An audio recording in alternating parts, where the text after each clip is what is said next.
Hello everyone, welcome to digital classes by Anjali. In this video मैं आपको article का second part लेके आई हूँ। ठीक है, इससे पहले मैंने बताया था कि what is article, how to use A and और article the, and what is definite article and what is indefinite article. Okay, so in this video I will clear some most examples of articles. Okay, so let's get started this video. देखिए, first है कि use of indefinite articles. हमें indefinite article का जो प्रयोग है वो कैसे करना है। ठीक, फर्स्ट है यूज बिफोर इंडेफिनिट नाउन। हमेशा इंडेफिनिट नाउन के पहले हमें यूज करना है। इसका मतलब एक ऐसा नाउन जो कि कॉमन है।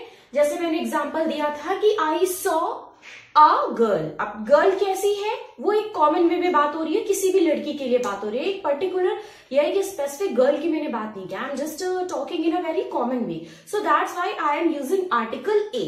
ठीक है, और मैंने बताया था कि जब भी आप किसी वर्ड को प्रोनाउंस कर रहे हैं और अगर उसके साउंड जो है वो व्यंजन से स्टार्ट होता है तो हम आर्टिकल ए लगाते हैं, और अगर उसका साउंड जो है वो स्वर से स्टार्ट होता है तो हम आर्टिकल एन लगाते हैं। ठीक है, तो जो भी इंडेफिनिट नाउन है उसके पहले हमें आर्टिकल कौन सा लगाना है, ए या फिर एन लगाना है। ठीक, क्योंकि ये हम अभी बता रहे हैं इंडेफिनिट आर्टिकल के बारे में। नेक्स्ट है use A and an for singular countable noun. A और एन आर्टिकल का यूज हमेशा हमें कहां पे करना है, सिंगुलर काउंटेबल नाउन से पहले करना है। ठीक है, एग्जाम्पल के तौर पे डैश बेल। अच्छा, बेल क्या है, सिंगुलर काउंटेबल नाउन है। जिस चीज का भी नाम है वो सब नाउन है, तो बेल ये तो कंफर्म हो गया नाउन है।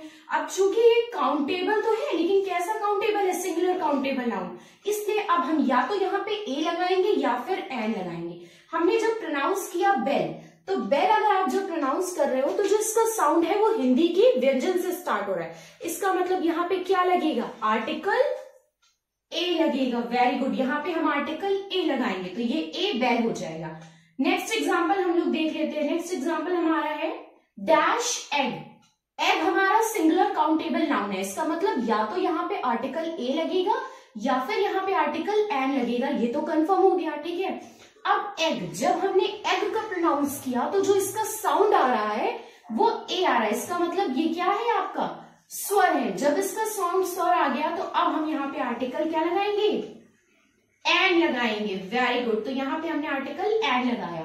थर्ड एग्जांपल देख लेते हैं, टेबल। टेबल ये तो कंफर्म है कि ये सिंगुलर काउंटेबल नाउन है। अच्छा, ये सिंगुलर काउंटेबल नाउन है, जब हमने इसका प्रोनाउंस किया टेबल तो इसका जो साउंड आया वो हिंदी के व्यंजन ट से स्टार्ट हुआ।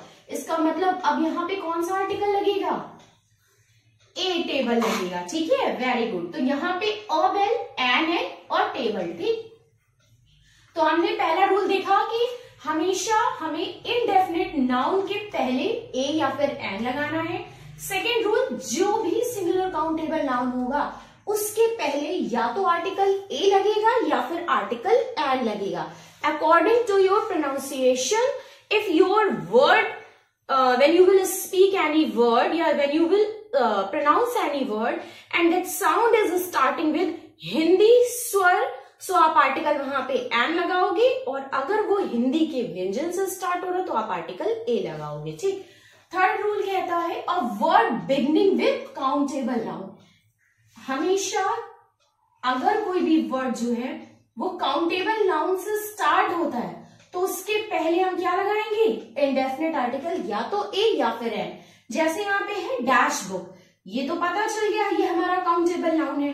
ठीक है, तो काउंटेबल नाउन है, जब बुक आपने प्रोनाउंस किया तो जो इसका साउंड आ रहा है वो हिंदी के व्यंजन से स्टार्ट हो रहा है, इसलिए हमने यहाँ पे लिखा अ बुक।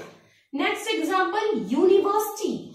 जब आप इसको प्रोनाउंस करोगे तो इसका जो साउंड आ रहा है वो हिंदी के व्यंजन य से स्टार्ट हो रहा है, इसलिए हम यहाँ पे अ यूनिवर्सिटी लगाएंगे। ठीक है, नेक्स्ट रूल देखते हैं, abbreviation with a countable noun.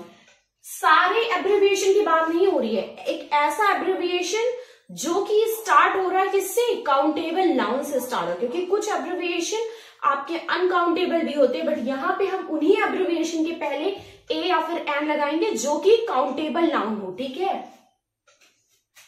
या फिर जो काउंटेबल साउंड प्रेजेंट, जैसे आपने बोला BA, bachelor of arts, BCom, bachelor of commerce, BSc, bachelor of science. ठीक है, एमबीए, ये सब हो गया management of business administration, MSc. ठीक है, मास्टर ऑफ साइंस, ये सब आपका हो गया। तो जितने भी एब्रिविएशन है जो कि सिंगुलर काउंटेबल नाउन होंगे उनके पहले या तो हम ए लगाएंगे या फिर एन। तो यहाँ पे डैश एमबीए क्या हो जाएगा, एमबीए, बीकॉम, बीटीसी, बैच क्या हो जाएगा, बेसिक ट्रेनिंग सर्टिफिकेट, ठीक है, ये भी एक सिंगुलर काउंटेबल नाउन है, तो यहाँ पे क्या हो जाएगा, बीटीसी, ठीक है। नेक्स्ट रूल आपका कहता है एन इज यूज्ड, ये तो सारे आपके ए के यूज थे, इंडेफिनिट आर्टिकल में दो बताते, एक ए और एक एन बताया था। अब यहाँ पे लिखा है an is used for vowel sound, an का यूज कब करेंगे, जो कि हमें वोवेल साउंड देगा। जब हमने बोला डैश इडियट, अच्छा जब आप इडियट बोल रहे हो तो इसका जो साउंड आ रहा है वो हिंदी के स्वर ई से स्टार्ट हो रहा है, इसलिए अब यहाँ पे क्या लगा जाएगा, एन इडियट, ठीक है। नेक्स्ट एग्जाम्पल आपका क्या है, डैश ओशियन, ठीक, जब आपने ओशियन का प्रोनाउंस किया तो ये हिंदी के स्वर से स्टार्ट हो रहा है और वो क्या है, ओशियन, ठीक है, ओ के उच्चारण आ रहा है और ओ आपका क्या है, ओशियन स्वर है, इसलिए यहाँ पे एन ओशियन लगा दिया। थर्ड एग्जाम्पल डैश एनिमी, ठीक, जब आप एनिमी को प्रोनाउंस कर रहे हो तो ये हिंदी के स्वर का साउंड दे रहा है, मतलब ई से ये स्टार्ट हो रहा है, इसलिए यहाँ पे हमने लगा दिया एन एनिमी, ठीक है, ये तो हो गया। अब इसके आगे कुछ और रूल अभी हम लोग देख लेते हैं। तो यहाँ पे अब देखिए कुछ और एन का यूज बताते हैं। An is used before words which begin with mute h, मतलब एन का यूज वहां पे भी हमें करना है जहां पे आपका एच जो होता है वो साइलेंट होता है, म्यूट से मतलब साइलेंट होता है। फॉर एग्जाम्पल जैसे यहाँ पे लिखा है डैश ऑनरेबल, अब यहाँ पे एच है लेकिन H is silent on this word, ठीक है। Now the same thing is that H is silent again this word, तो एन का यूज हमें वहां पे करना है जहां पे एच आपका साइलेंट होता है। तो अब हम इसको जो प्रोनाउंस करेंगे वो ऑनरेबल करेंगे, ओटेल पढ़ते हैं, ठीक है। सो एन ऑनरेबल, एन ओटेल, ठीक है। सो यहाँ पे आपका क्या हो जाता है, एन का यूज हो गया, मतलब एन का यूज हमें वहां पे भी करना है जहां पे एच आपका साइलेंट हो गया। सो ये कुछ इंपॉर्टेंट वर्ड्स थे जहां पे आपका ए और एन का यूज होता है। आई होप कि आपको डाउट जो है वो क्लियर हो गया होगा कि कहाँ पे हमें ए का यूज करना है, कहाँ पे हमें एन का यूज करना है। अब हम चलते हैं कहाँ पे, दा की तरफ चलते हैं, ठीक है। अब देखिए दा का यूज हमें यहाँ करना है। यूज ऑफ आर्टिकल दा, दा आपका कैसा होता है, डेफिनेट आर्टिकल होता है, ठीक है। जब किसी भी स्पेसिफिक पर्सन की बात हो, स्पेसिफिक जेंडर की बात हो, स्पेसिफिक थिंग की बात हो, स्पेसिफिक गुड्स की बात होती है, तब हम दा का यूज करते हैं, ठीक है। मतलब जब हमें किसी चीज को कॉमन से हटा के स्पेशल बताना होता है तो हम आर्टिकल दा का यूज करते हैं, बहुत ही बेसिक में। अब कुछ उसके रूल भी समझ लेते हैं कि बेसिकली दा का यूज हम लोग करते कहाँ पे हैं। देखिए यहाँ पे लिखा है superlative degree, so always we will use article the before superlative degree. Superlative degree के हमेशा पहले आर्टिकल दा का यूज होता है। अच्छा सुपरलेटिव डिग्री की बात हो रही तो आपको पता होना चाहिए डिग्री तीन होती है, एक आपका पॉजिटिव होती है, एक कंपैरेटिव होती है और एक सुपरलेटिव डिग्री। पॉजिटिव जैसे मैंने बोला गुड, ठीक है, बेटर आपकी कंपैरेटिव डिग्री और बेस्ट आपकी क्या होती है, सुपरलेटिव डिग्री। तो हमेशा सुपरलेटिव डिग्री के पहले आर्टिकल दा का यूज करते हैं, ठीक है। तो यहाँ पे जैसे मैंने बोला एक चीज और याद रखिएगा, पता कैसे चलेगा superlative degree, generally superlative degree में EST लगता है। अब आपको ये भी तो पता होना चाहिए कि हाउ वी विल रिकॉग्नाइज कि this is a superlative degree, तो इसकी एक बहुत अच्छी पहचान होती है, सुपरलेटिव डिग्री में हमेशा EST लगता है। इन केस अगर आपको EST नहीं मिलता है तो इसकी जगह आपको मोस्ट मिल जाएगा, ठीक है। In case you will not find EST then you will recognise most, आप मोस्ट से पहचान जाएंगे, ठीक है। तो या तो EST इसमें मिलेगा या फिर मोस्ट मिलेगा, तो आपको पता चल जाएगा okay this is a superlative degree and we will use before superlative degree the article definite is the, okay. तो यहाँ पे अब जैसे लिखा डैश ब्राइटेस्ट, तुरंत आपको EST मिला, यू नो दैट कि oh this is a superlative degree, so what we will use article the. अब हम यहाँ पे आर्टिकल द का यूज कर देंगे, ठीक। नेक्स्ट है डैश टॉलेस्ट, यहाँ पे भी आपको EST मिला, इसका मतलब you will find this is a superlative degree and the rule is says कि before all the time you will use definite article the before superlative degree. Superlative degree के पहले हमें आर्टिकल द का use करना है। तो अब हम यहाँ पे क्या लगा देंगे, द टॉलेस्ट, द ब्राइटेस्ट। एक रूल ये हो गया।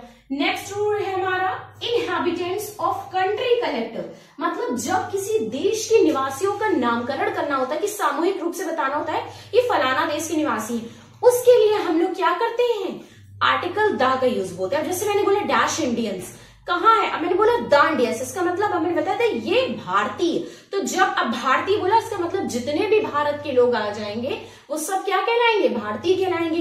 तो जब भी देश के नागरिकों का सामूहिकरण करने की बात होती है या उनको सामूहिक रूप से इंगित करने की बात होती है तो हम आर्टिकल द का यूज करते हैं, ठीक है। अब जैसे मैंने बोला डैश डच, अब जैसे ही मैंने इसमें आर्टिकल द लगा दिया द डच, इसका मतलब डच के निवासियों की बात हो रही है। डैश चाइनीज, अब मैंने जैसे ही लगाया द चाइनीज, इसका मतलब चाइना के निवासियों की बात हो रही है। तो किसी देश के निवासियों का नामकरण करने की जब भी बात होती है तो हम आर्टिकल डेफिनेट आर्टिकल द का यूज करते हैं। नेक्स्ट द फ्रेंच, अब इसका मतलब फ्रेंच के निवासियों की बात हो रही है। द इंडियंस के निवासियों की बात हो रही है, मतलब भारत के निवासियों की बात हो रही है। तो जब भी देश के नागरिकों को सामूहिकरण करने की बात होती है, उनको इंगित करने की बात होती है तो डेफिनेट आर्टिकल द का यूज करते हैं, ठीक है। नेक्स्ट रूल, फ्रेज और अ क्लॉज, ठीक है, फ्रेज और क्लॉज के पहले हमेशा डेफिनेट आर्टिकल द का यूज करते हैं। Secret dash secret of his glorious achievement, ठीक है। फ्रेज या क्लॉज वो होते हैं जिसमें आपका ना तो सब्जेक्ट होता है ना ही वर्ब होता है, ठीक है। अगर सब्जेक्ट वर्ब हो गया तो वो आपका क्या बन जाएगा, सेंटेंस बन जाएगा, ठीक है। फ्रेज और क्लॉज में कोई भी सब्जेक्ट और वर्ब नहीं होता, तो यहां पे हमने लगा दिया the secret of his glorious achievement, मतलब फ्रेज और क्लॉज के पहले बेसिक सी चीज यही है कि आप हमेशा डेफिनेट आर्टिकल द का यूज करेंगे। नेक्स्ट एग्जांपल है कंपैरेटिव डिग्री, जितने भी कंपैरेटिव डिग्री होती, कंपैरेटिव कंपेयर करना, मतलब जब दो चीजों की तुलना करने की बात होती है तो हम आर्टिकल द का यूज करते हैं। जैसे अच्छा, कंपैरेटिव डिग्री की पहचान कैसे करेंगे, वाई वी विल रिकॉग्नाइज कि this is a comparative degree, so इसकी पहचान होती है इसमें ई आर लगता है। क्या लगता है इसमें ई आर लगता है।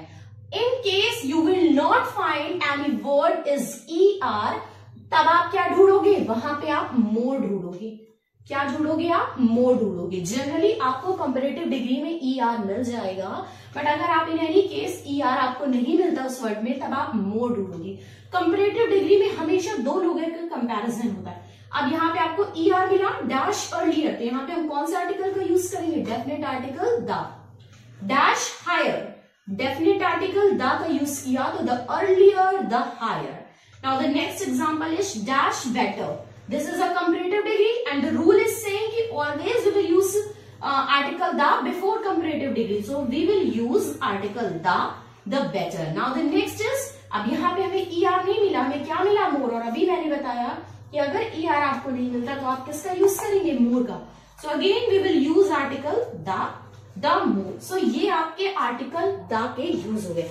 बेसिक चीजें बता दी, बाकी डीप में अगर आप पढ़ेंगे तो आपको और मिलेगा, बट आई थिंक कि इतना सफिशिएंट है आपको जानने के लिए कि आर्टिकल ए एन का कहाँ यूज करना है, आर्टिकल द का यूज हम लोग कुछ और डेफिनेट जगह करते हैं। जैसे अगर आप किसी स्पेसिफिक रिवर की बात कर रहे हैं, मैंने बोला फॉर एग्जाम्पल, मैंने बोला Ganga is a river, so जब हम किसी स्पेसिफिक चीज की बात करते हैं then again we will use article the, ठीक है।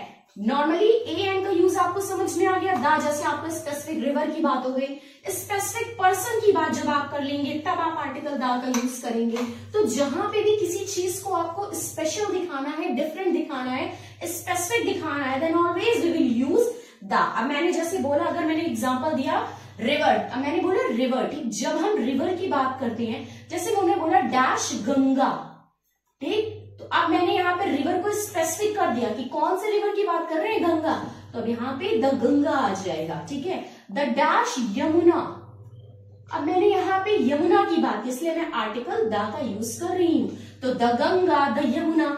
ऐसे ही जब किसी पर्सन की बात करेंगे या किसी थिंग की बात करते हैं जो कि स्पेसिफिक होती है तो हम आर्टिकल द का यूज करते हैं। सो आपको समझ में आ गया होगी कि आर्टिकल ए एन कब यूज कब करना है, आर्टिकल द का यूज करना।